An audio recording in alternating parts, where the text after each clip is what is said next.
Assalamu alaikum barliq aziz Sharq Turkistonlik vatandoshlarım. Hammanın bugünkü vaqti xayrlik bolsun. Allah hammamizni to'g'ri mustahkam to'g'ini va o'zimizning haqqiga ega chiqqan nasib qilsin aziz vatandoshlar. Aziz vatandoshlar, bugun men guvohlik berman desam bo'ladi.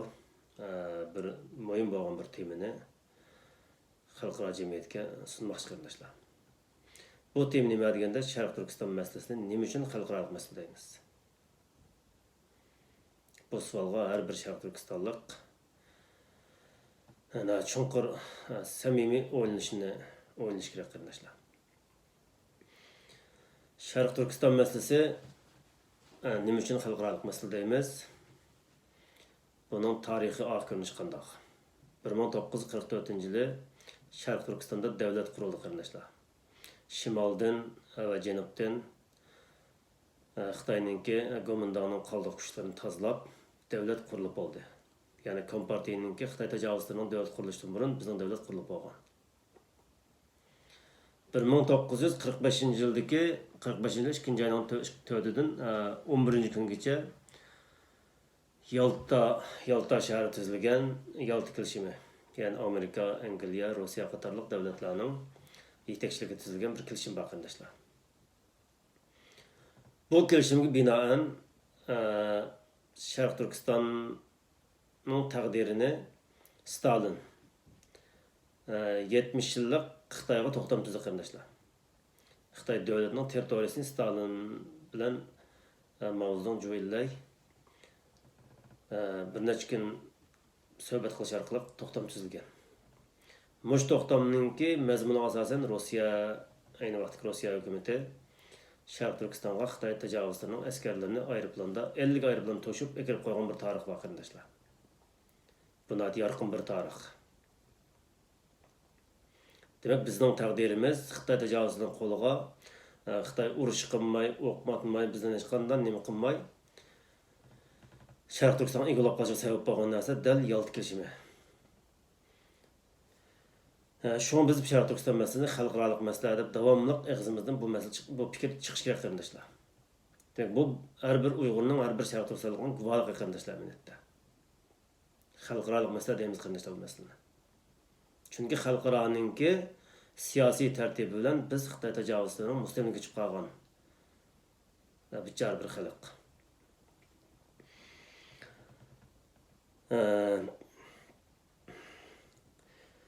Endi Amerika va boshqa g'arb davlatlaridagi demokrat davlatlar, Yaponiya va dunyoda cho'ng davlatlar nima uchun bizning masalamizni hozir Xitoy bilan 15 qadamli suhbat oldi, davomli o'tirib qo'ydi.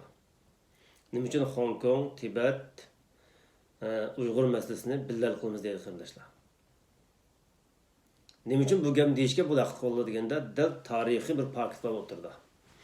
Tarixiy paket bo'lsa dal Yalta kelishimidagi qaror. Cho'ng davlatlarning hech kimdan yaxshi qabul qilgan shu qarorga asosan tashqi dunyo biz uchun gap qilishga haq qiladi qarindoshlar bugun.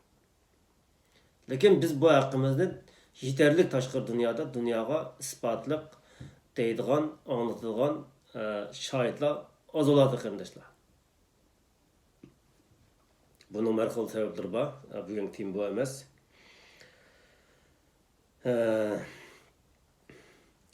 Yakından bununla bakrak örnek olan Amerika'nın 15 qadamlık söhbetinden başka Yaponiyanınki baş veziri Abe Shinzo efendim bir 15-20 gün bir ay oldu deyme. Beijing'da Xitoy davlat reisi Xi Jinping bilan söhbet qildi qarindoshlar. Dal Uyg'ur bu söhbetde Uyg'ur, Hong Kong, Tibet larning masalasini Abe Shinzo o'tirib qo'ydi. Endi bu yerda Abe Shinzo qo'li qanday paket bor, uni biz bilmaymiz, biz qarang'u. Bu bugun kelgusi o'tirib chiqishi mumkin. Qo'yganda Xi Jinping ichki ishimiz degan gapni ishlatdi qarindoshlar. Ikki davlatning rahbari bir ustalga kelib suhbat qilamiz deb ma'lum masalalarni o'tirib qo'ygan chog'da bu yuzdan yuziga nimkoring bor degandek bir iborani ishlatdi. Ya'ni ichki ishimiz deb. Şu vaqtki şu xabar nimasi qarasanglar Xi Jinpingning chiroyida biraz o'zgarish bor. Abe Shinzoning chiroyida bir o'zgarish bor qarindoshlar. Orliq sovuqlashgan bir ahvol bor. Unda vaqtda nima uchun Yaponiya hukumati Uyg'urninki, Hong Kongning, Tibetning masalasini ko'tarib chiqdi? Nima uchun Beijingga borib Shi Jinping oldida bu masalani o'tirib qo'ya oladi qarindoshlar? Dal Yalta kelishimi munosabatlik. Chunki Yalta kelishimda biz qurbon bo'ldik. Biz til to'kisizlik bo'ldi. İnsan tasavvur qilolmoqsiz og'ir kulpatga qolgan bir Sharq Turkiston davlat xalqi biz. Demak bu Yaponiya ham o'zi mustaqil davlat, lekin Yalta kelishimininki xalqaro bir intizom bo'lgan, xalqaro bir demokratik bir tuzum bekitilgan Yalta kelishimining qaroriga Yaponiya bo'ysunib 70 yil qurol-yarog' ishlab chiqarmaslik, askar tutmaslik degandek bosh shartlar bo'lishi mumkin. Bu shartni qabul qilib, demak xalqaro qarorga hurmat qilgan bir davlat Yaponiya. Demak Yaponiya dal bilgan bu ko'zlarni o'tirg'ish qildi qarindoshlar. Nima uchun endi tashqi dunyo bu aralashishga qilat Sharq Turkiston masalasiga. Endi misol Sharq Turkiston Xitoy kirgan chog'da Aran Jeneva kirdik avalim yo'q, ko'tarib kirib qo'ygan bir Xitoy bilgan ichki ishimiz deydi qarindoshlar. Bu yerda yana bir o'ylanish, har bir Sharq Turkistonlik bir savol.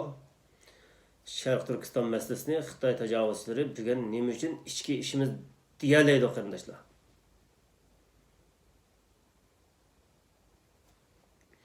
Endi bu Xitoyning ko'zir qildan o'tirdi nima bor qarindoshlar? Bunga har bir Uyg'ur bir javob izlab baqmoqlar.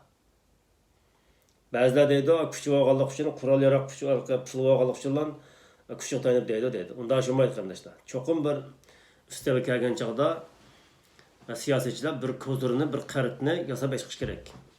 Uni ko'rsatib tur deyish kerak. Unda bu qarit nima? Men bu yerda yorqin fikrim deyim qarindoshlar.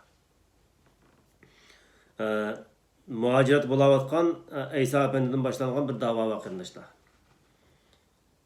Buningki iqtisodiy manbai mavhum bo'lgan bu janoblarning bir da'vosi bor. Uyg'urlar erkinlik degan bir da'vo bor. Yani Uyg'ur da'vosi. Uyg'urlar ko'yingan bo'lib, dunyo Uyg'urni tanishtirdik degan bo'lib, qo'lida bayrog'ini ko'tarib olgan arz nuqtasi Xitoyning konsul arz qilish bo'lgan bir da'vo bor. Demek biz vatanda Şinjan Uyghur Abdunur Rayni degan gapni biz u yerda majbur deymiz qarindoshlar. Sharq Turkistonga til chiqqan bu vaqtdan tortib qirsiqcha hammaylar majbur deymiz. Lekin erkin dunyoda bu gapning siyosiy simollashgan da'vo shakli Free Uyg'urlar erkinlik degan shuar bilan bayroq ko'tarildi. Xalq bayroqqa biroz ishonmay ergashdi. Amaliyotda Şinjan davosini xalqni yetakladi bular. Yani Xitoyning ichki ishi 56 millatning birisi qilib bizni osonliq millat, yerlik millat degandek Xitoyning ishida sanab kelgan bir da'vo qilindi, suiqasd da'vo. Bu da'voning qurilma oq ko'rinishi bo'lsa, bir diqqat qilib bakmalar bir Uyg'ur samimiy kuzatib bakmalar. Mayli media sohasida bo'lsin, mayli qonun sohasida bo'lsin, hammasi Xitoyning davlat kadrlaridan tashkil topgan Uyg'urlar bilan bularninki yadroliq gavdasi bulardan bo'ldi.